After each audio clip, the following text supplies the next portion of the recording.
Donc ça, c'est important à garder en tête. Des millions de personnes rêvent ou ont rêvé d'être là où tu seras. Il y en a qui ont économisé des années.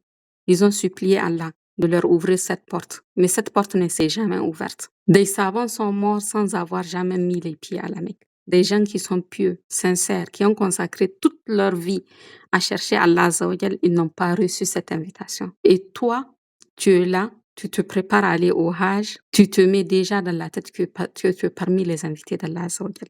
Et ce n'est pas par ta volonté, c'est la volonté d'Allah Azza wa Jal. Quand tu comprends cette vérité, tu passes de j'ai décidé d'aller au Hajj à j'ai été choisi par Allah Azza wa Jal pour ce voyage. Et ça change complètement ta posture face au Hajj. Est-ce qu'on est toujours ensemble? Est-ce que vous êtes d'accord avec ce que je dis? Est-ce que pour ceux qui sont en train de se préparer pour aller au Hajj, vous ressentez déjà comment vous êtes honoré par Allah Azza wa Jal, comment vous êtes choisi par Allah subhanahu. Est-ce que vous ressentez cet honneur d'Allah Azza wa Jal? Une fois, c'était pendant le Hajj, je pense. C'était pendant le Hajj. Et il y avait énormément de monde. Et on avait fini le taf et j'étais assise. Il n'y avait même pas d'endroit pour s'asseoir, mais on s'était assis sur un rebord comme ça. Et il y avait une vieille dame égyptienne qui était à côté de moi. Et je pense la dame, c'était une vieille dame, donc elle avait du mal à trouver la bonne position, déjà qu'on n'avait pas beaucoup de place. En bougeant, elle a dû cogner un peu une jeune dame qui était à côté d'elle. De l'autre côté, moi j'étais sur sa droite et l'autre dame était sur sa gauche.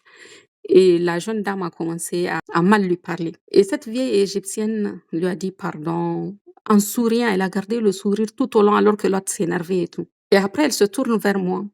Et puis elle m'explique, elle me dit, ma fille, tu sais, ça fait 15 ans que j'attends. Ça fait 15 ans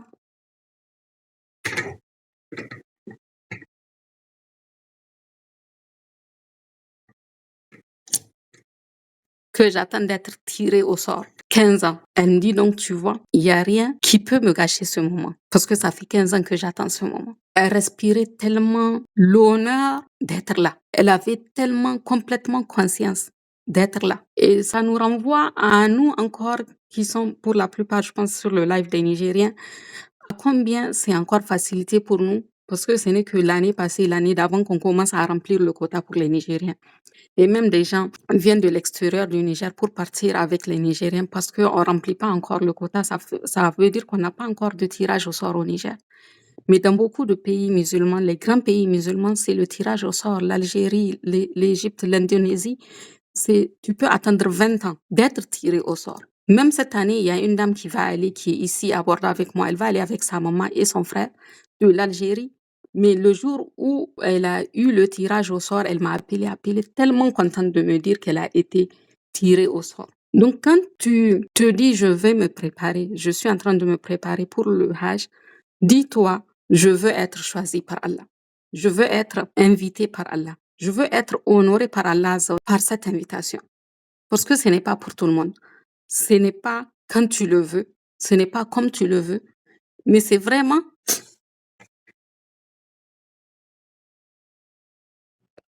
quand Allah te choisit toi. Donc ça, c'était la première vérité que je voulais vraiment qu'on prenne conscience que si tu es là, si tu te prépares pour aller au Hajj, c'est une invitation d'Allah. C'est un honneur qu'Allah t'accorde. Et d'ailleurs, tu le dis quand tu fais la talbiya, labbaik Allahumma labbaik. Oh Allah, je suis là, je te réponds, Ya Allah. Labbaik la sharika laka labbaik. Ya Allah, je viens à toi. Tu n'as pas d'associé. Je ne le fais pas pour qui que ce soit d'autre que toi. Inna alhamda wa ni'mata lak. Toutes les louanges et toutes les grâces sont à toi. Donc, tu es en train de reconnaître que parmi les grâces d'Allah, il y a cette grâce qu'Allah te fait de venir au Hajj. Rabiatou nous dit, pour ma part, cela fait 12 ans que je voulais y retourner.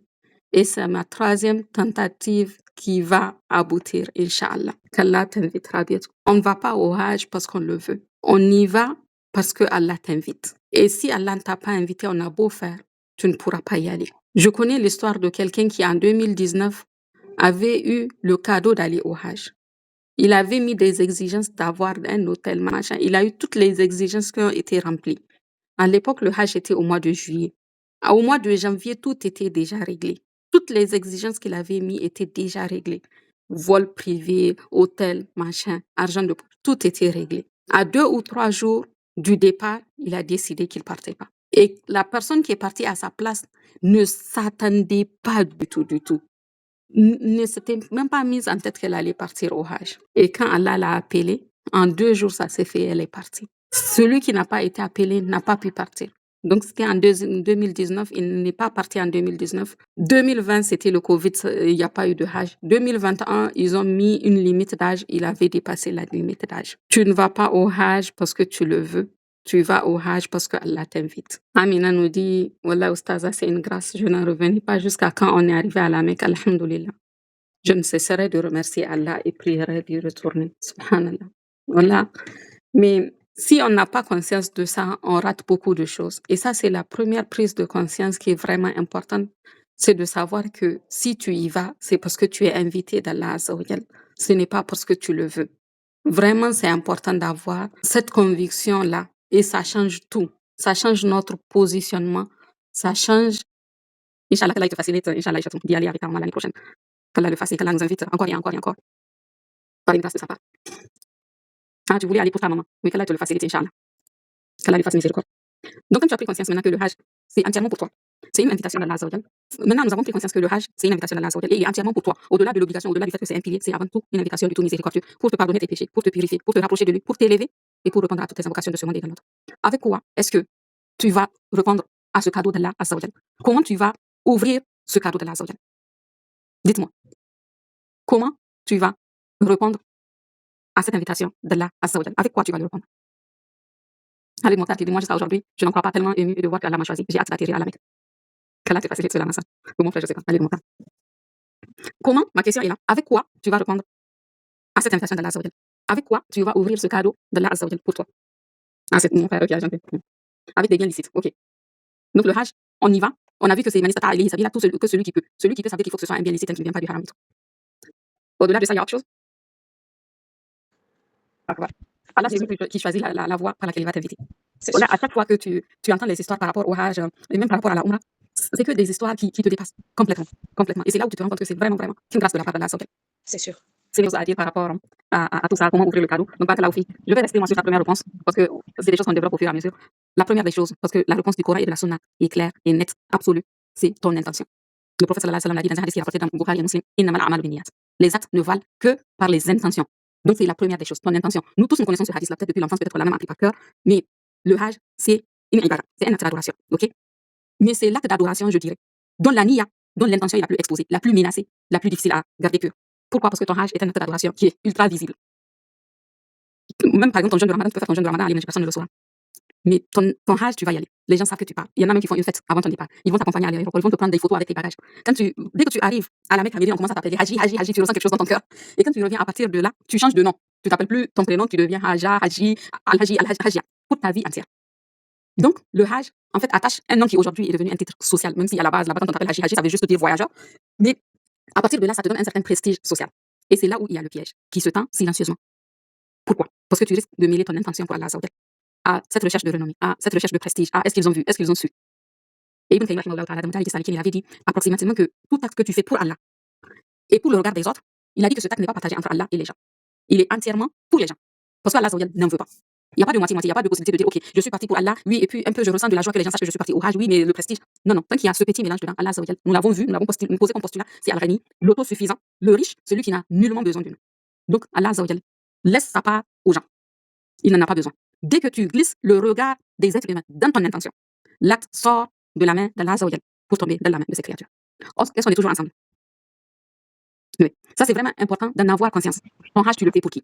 C'est une question qu'il faut se poser tous les jours, avant d'y aller, pendant que tu es là-bas. Avant chaque acte d'adoration, avant chaque rite, il faut revenir et renouveler ton intention. Parce que ton intention est une des choses les plus attaquées par Shaitan, qui connaît l'importance de ton intention. Parce que regarde, quand tu prends l'intention de faire une bonne action, automatiquement, cela est inscrit comme si tu avais fait cette bonne intention. Donc, tu prends l'intention de faire le Hajj, automatiquement, ça t'est inscrit comme si tu avais fait le Hajj. À partir du moment où tu fais l'acte d'adoration, cela est multiplié de 10 jusqu'à 700 et même au-delà, selon l'enseignement du prophète sallallahu alayhi wa sallam. Donc, Shaitan attaque cette intention. Il ne veut pas qu'elle soit pure uniquement pour Allah Azza wa Jal. Parce qu'il sait qu'Allah Azza wa Jal, c'est à chaque fois. C'est celui qui prend quelque chose d'aussi intangible que l'intention et te récompense pour ça. Donc, comme il veut pas, il va l'attaquer. Il va y mettre cet orgueil de, ouais, moi, je suis allé. Si tu es allé une fois, deux fois, trois fois, ah, donc toi, ton grade monte, plus tu y vas, plus ton grade monte. Alors que plus tu y vas, plus ton humilité augmente par rapport à l'honneur qu'Allah Azza wa Jal te fait. Sur son intention. Pour qui tu le fais? toujours revenir encore et encore pour Allah. Il faut purifier, renouveler, de faire pour Allah Azzawajal, et que pour lui, et que à cause de lui, et que en espérant sa récompense. La vraie question que j'aimerais qu'on se pose tous, vraiment, j'aimerais que vous gardez cette question, que vous la notiez quelque part et que vous la posez tout le temps. Et moi, la première, si personne dans ta vie, tes amis, ta famille, tes proches, si personne ne devait jamais savoir que tu avais fait le Hajj, est-ce que tu le ferais quand même? Est-ce que tu le ferais exactement comme tu vas le faire? Est-ce que tu vas y mettre le même soin de la préparation? Est-ce que tu vas mettre le même investissement? Est-ce que tu vas prêter la même attention au rite? Et chaque fois que tu vas faire un rite, pose-toi cette question. Ok, le tawaf, je suis en train de le faire, mais cette tour, est-ce que si personne jamais ne savait que j'allais faire le tawaf, est-ce que je le ferais exactement comme je suis en train de le faire? Si on n'allait pas t'appeler Hajia al-Haji, est-ce que tu vas faire le Hajj? Si personne ne t'accompagnait à l'aéroport, si personne ne faisait la fête au retour, est-ce que ton Hajj resterait exactement le même? Ça, c'est vraiment une question à se poser encore, toujours, à chaque moment, avant chaque rite. Parce que la pureté de l'intention, ce n'est pas seulement que tu vas te dire, OK, mon intention est pure au départ, je coche la case, c'est bon, je passe. Non, non, non. C'est pas une phrase que tu vas prononcer avant d'enfiler ton ihram et tu te dis c'est bon. Non, non. Il faut que tu viennes et que tu renouvelles encore et encore. C'est un feu que tu vas entretenir tout au long, tous les jours, avant chaque invocation, avant chaque pas dans la direction de la Kaaba. Encore et renouveler son intention que ce soit pour Allah, tous les rites qu'on va faire. Qu'est-ce que ça va changer concrètement? Parce que tu vas arriver quelquefois épuisé, tu vas avoir mal aux pieds, la chaleur sera écrasante. Quelquefois, la chaleur, tu as l'impression que tu vas devenir fou. C'est vrai, moi, j'ai jamais pensé que c'était possible, mais je l'ai vécu. Il y a les gens qui te poussent, tu es énervé, tu es fatigué. Ces moments sont des moments de test pour ta nia. Est-ce que tu es là pour Allah? Ou bien tu vas surréagir parce que ton intention est mélangée quelque part? Pour qui est-ce que tu le fais? À chaque fois que tu fais un acte d'adoration, pour qui tu le fais? Parce que si ton intention est pure, chaque moment de ton Hajj sera une rencontre avec Allah. Mais si l'intention n'est pas pure, le Hajj, même si tu as accompli tous les rites parfaitement, ce sera spirituellement vide parce qu'Allah ne le veut pas.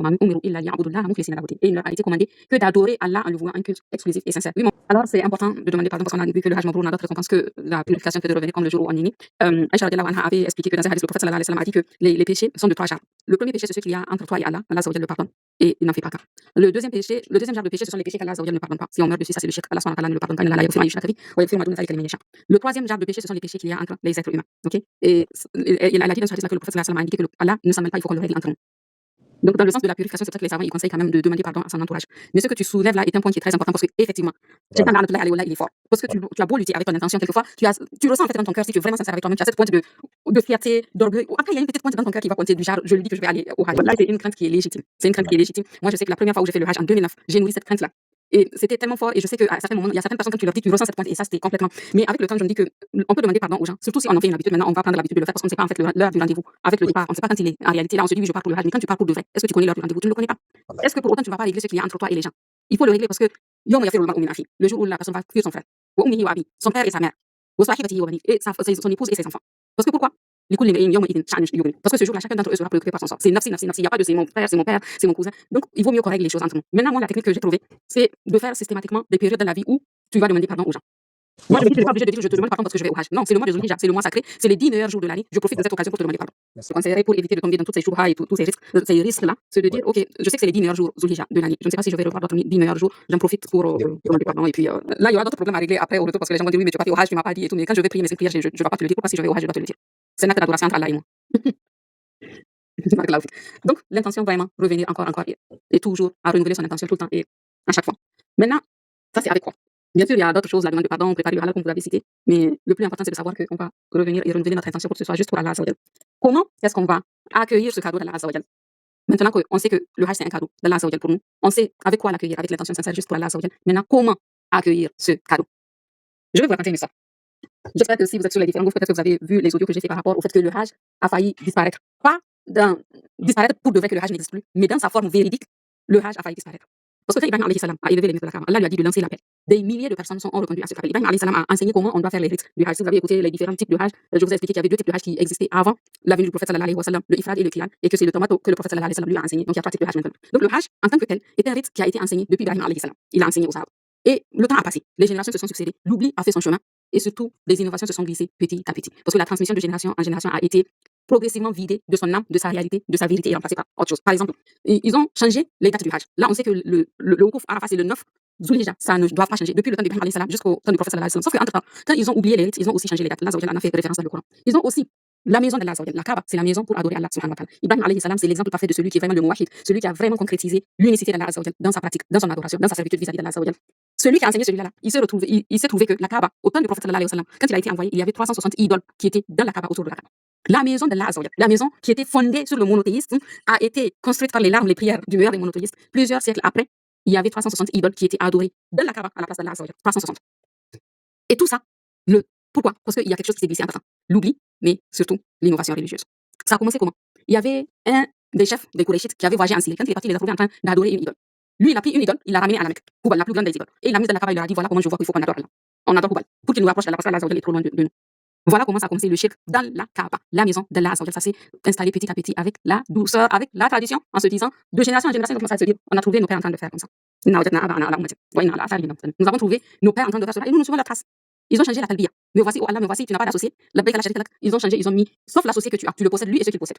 Donc ils reconnaissent que Allah, c'est le Seigneur suprême, mais ils mettent les dieux entre eux et Allah. Leur Dieu entre eux et Allah. Même dans la talbiya, le shirk s'est glissé à l'intérieur de cette réponse à l'invitation d'Allah. Ensuite, ils ont aussi fait quoi? Quelque chose de très grave. Les Qurayshites ont décidé, les Qurayshites c'est la tribu du prophète sallallahu alayhi wa sallam, donc c'est les plus honorables des Arabes de la Mecque, et c'est eux qui avaient la charge de la garde de la Kaaba, de la gestion des gouttières et tout ça. Et eux, ils ont décidé que dorénavant, tous ceux qui vont venir faire le Hajj doivent acheter des habits avec eux. Parce que les habits qu'ils avaient avant sont des habits impurs avec lesquels ils ne peuvent pas faire le Hajj. Et si la personne n'a pas les moyens d'acheter les habits avec eux, alors la personne doit faire le tawaf entièrement nu. Hommes et femmes ensemble en train de faire le tawaf sans habits. Ils ont aussi changé quoi? Le prophète sallallahu alayhi wa sallam nous a enseigné que Al-Hajj Arafah. Arafah, c'est pas le Hajj. C'est peut-être la déviation, l'une des déviations les plus graves. Parce que les Qurayshites, ils ont décidé que eux, étant les plus nobles parmi eux, ils vont pas sortir du territoire sacré pour aller à Arafah. Parce que vous avez vu dans le cours que je vous ai montré que Arafah est en dehors du territoire sacré, alors que Muzdalifa, Mina et la Mecque sont dans le territoire sacré. Donc eux, ils vont jusqu'à Muzdalifa, ils s'arrêtent là, ils vont pas à Arafah. Alors que Arafah, c'est lui-même qui est le Hajj. Si tu manques à Arafah, tu n'as pas le Hajj. Donc même si tu es malade, même si c'est une civière, même si tu es en train de mourir, on te prend, on t'amène à Arafah. Parce que si tu ne fais pas cette station de Arafah, tu n'as pas le Hajj. Mais eux, ils ont changé tout ça parce qu'ils sont les maîtres de la Kaaba, parce qu'ils sont les maîtres du Haram, ils sont trop sacrés pour quitter le territoire sacré de la Mecque. Bref, ils ont fait plusieurs changements. Pourquoi je vous raconte cette histoire? Parce qu'ils étaient sincères dans leur déviation. On a parlé de la deuxième chose, c'est avec quoi? L'intention sincère. Ici, c'est pour dire une vérité qui est quoi? L'intention sincère n'est pas suffisante. Eux, ils étaient sincères dans leur déviation. Ils pensaient vraiment qu'ils étaient plus pieux que les autres. Ils pensaient vraiment qu'ils faisaient bien en changeant les dates du Hajj, en imposant des règles, en imposant d'adorer des idoles. Ils pensaient vraiment bien faire, ils étaient sincères. Mais Allah les regarde. Par exemple, pour Arafah, Allah l'a dit dans le Coran, puis repartez d'où les gens repartent. Oh, vous les Qurayshites, vous n'êtes pas mieux que les gens, donc il faut que vous repartez d'où les gens repartent, ça veut dire que vous allez à Arafah. Il n'y a pas de dire je suis noble, je suis une élite, je ne vais pas. Non, tous sans exception, sans hiérarchie, tout le monde doit y aller. Il n'y a pas de Qurayshites, de non-Qurayshites, de riches, de pauvres, de blancs, de noirs. Il n'y a que des serviteurs d'Allah qui sont tous égaux dans leurs besoins de lui. Donc Allah subhanahu wa ta'ala les a repris. Et c'est pour ça que le prophète sallallahu alayhi wa sallam, quand il a fait Fathu Makkah, quand il a eu l'ouverture de la Mecque, il a repris les idoles, il les a cassées. Et le Hajj est revenu pour Allah, pas pour adorer les idoles qui sont dans la Mecque.